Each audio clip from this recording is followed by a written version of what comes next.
Students, Sairam. Today in our V session, we will be learning lesson number 17, Shivaji and Tukaram. This is the last lesson of our V syllabus. In this lesson, we will be learning about the devotion of Shivaji Maharaj towards Santa Tukaram. It was during this period wherein the Bhakti movement was started and various saints came into existence. These saints tried to create social awakening amongst the society. Chhatrapati Emperor Shivaji ruled over Maharashtra. Delhi was under the rule of the Mughal king Aurangzeb at that time. Concurrent to this was the massive Bhakti movement in Maharashtra, which saw the rise of numerous devotee saints of the Lord who spread the glories of the divine name far and wide. So, during that time, when Delhi was under the rule of Mughal king and Aurangzeb was the ruler at that time, it was during this time itself Bhakti movement was started, and saints like Santa Tukaram, these devotee saints of the Lord, they started spreading awareness amongst the people about the glories of the divine name, and it spread far and wide. Santa Tukaram was one of them. His abhangas means devotional songs, are sung even today. Many miracles have been ascribed to the greatness of Tukaram. We shall look into one of them in which the Lord came to Emperor Shivaji's rescue to the mediation of Santa Tukaram, due to the mediation of Santa Tukaram. So, in this lesson, we will be learning how Shivaji was rescued from the clutches of Aurangzeb by the mediation of Santa Tukaram. Ashad Shukla Ekadashi was being celebrated in the famous Pandharpur temple in Maharashtra. Saint Tukaram had decided to participate in the festival. So, we all know Ekadashi, which is celebrated in Pandharpur. So, Ashad Shukla Ekadashi was being celebrated in Pandharpur temple in Maharashtra. And even Santa Tukaram had decided to participate in the festival. Shivaji was very fond of Santa Tukaram's abhangas. Having learnt of Saint Tukaram's plan to sing in the temple during the festival, Shivaji decided to go and hear him. He donned a disguise of a commoner and reached Pandharpur. So, when Shivaji came to know about Santa Tukaram going to the temple of Pandharpur and singing abhangas, he was very devoted towards him, and so Shivaji also decided to go and hear him. So he donned a disguise of a commoner and as a common man, and he reached to Pandharpur so that nobody should recognize him. The Mughal monarch got information about Shivaji's visit to the temple from his spies, who had got a whiff of the latter's plan. So, the Mughal king, that is Aurangzeb, he got an information about Shivaji visiting to the temple, as his spies were spread far away and they were collecting information about Shivaji.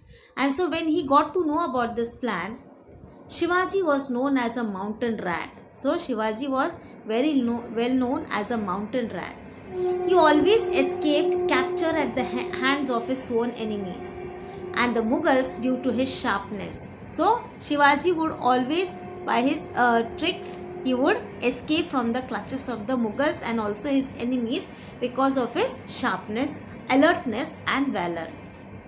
He was a thorn in the throat of the Mughals.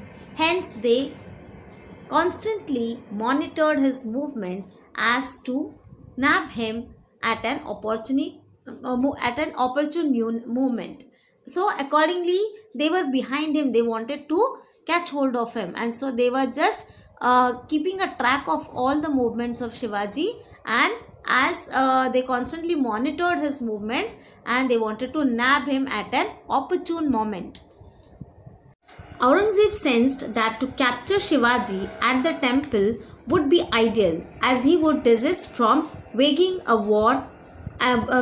fight there, and he clenched his fist, sniffing success surreptitiously. So Aurangzeb thought that it would be go to capture him at the temple, because there Shivaji would try to avoid war, and so he clenched his fist, and that he was very happy that he is going to be successful in catching Shivaji. He sent one of his able commanders to capture Shivaji while he was attending Saint Tukaram's bhajan in the Pandharpur temple. So what did Aurangzeb do? He sent one of his able commander to capture Shivaji when Shivaji would be attending Sant Tukaram's bhajan.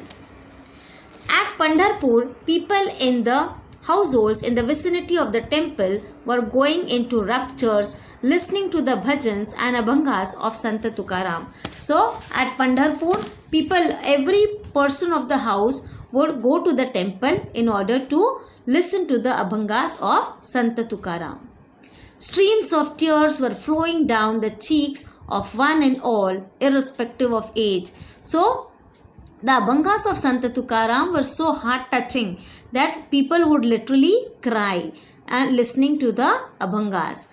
Shivaji also was intently listening to Sant Tukaram, sitting quite close to him in the crowd. So Shivaji was also listening, was very much engrossed in his abhangas and listening to Sant Tukaram, and even in the crowd when he was sitting close to him. Outside, the Mughal troops, led by their commander, laid a siege to the temple. And what happened?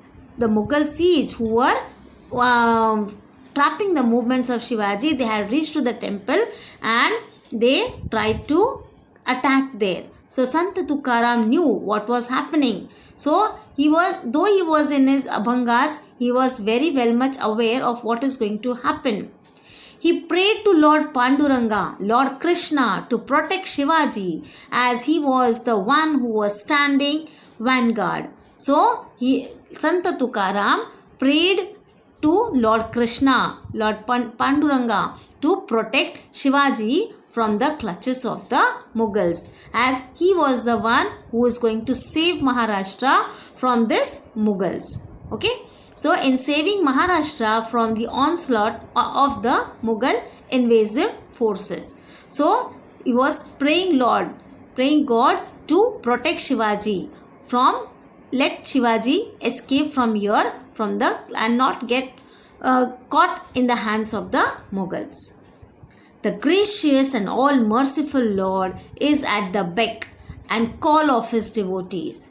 He always jumps to protect his devotees in distress. So when you really wholeheartedly pray for something and that is good, of course God is going to be supportive to you. And in the same way, Sant Tukaram appealed for Shivaji's escape from the hands of the Mughals, and the Lord answered him by assuming the form of Shivaji and entering the temple premises. So invisibly the Lord entered into the temple premises and tried to save Shivaji. The Lord in the form of Shivaji overtly moved about till the Mughal troops took full notice of him.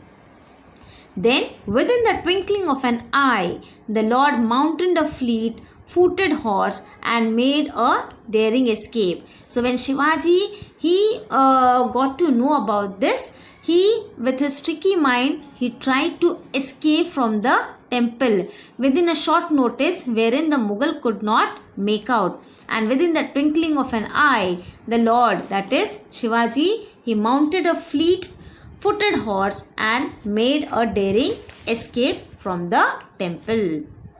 Shivaji, the Lord, ripped through the Mughal ranks, who were left dumbfounded at the light like speed achieved by him. So, and when the Mughals got to know, they felt that like Shivaji was able to escape from the Mughal ranks. Okay, and the Mughals were left empty-handed, as they could not catch hold of him. The Mughal troop chased the Lord, who led them onto rough terrains around ravines. So when they also followed Shivaji, but Shivaji was able to escape himself from the mountains, terrains, okay, as he was called as the mountain rat, and through the rivers, through marshes, and finally to their end, the Mughal troops perished. Aurangzeb was informed about the ghostly end of his men. So Aurangzeb got to know about this end of the Mughals, okay, of his people, how they escaped. And so Aurangzeb was informed about the ghostly end of his men back in the temple. Shivaji continued to rapturously listen to the Abhangas of Sant Tukaram all through the night. The following morning, he too came to know that a certain Shivaji tore apart from the Mughal troops. The previous night, by first tagging a door devil escape from within the temple premises and then by waging valorous guerrilla warfare.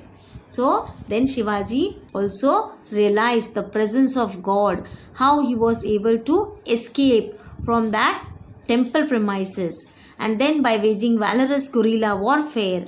The real Shivaji, still in disguise, simply closed his eyes in complete reverence and thanked Lord Panduranga for his mercy and compassion. He returned to the fort unharmed and feeling blessed. And Shivaji was very thankful to Lord as he was able to escape from the clutches of the Mughals. Okay, so herein we have completed with our lesson with our V syllabus. So thank you children.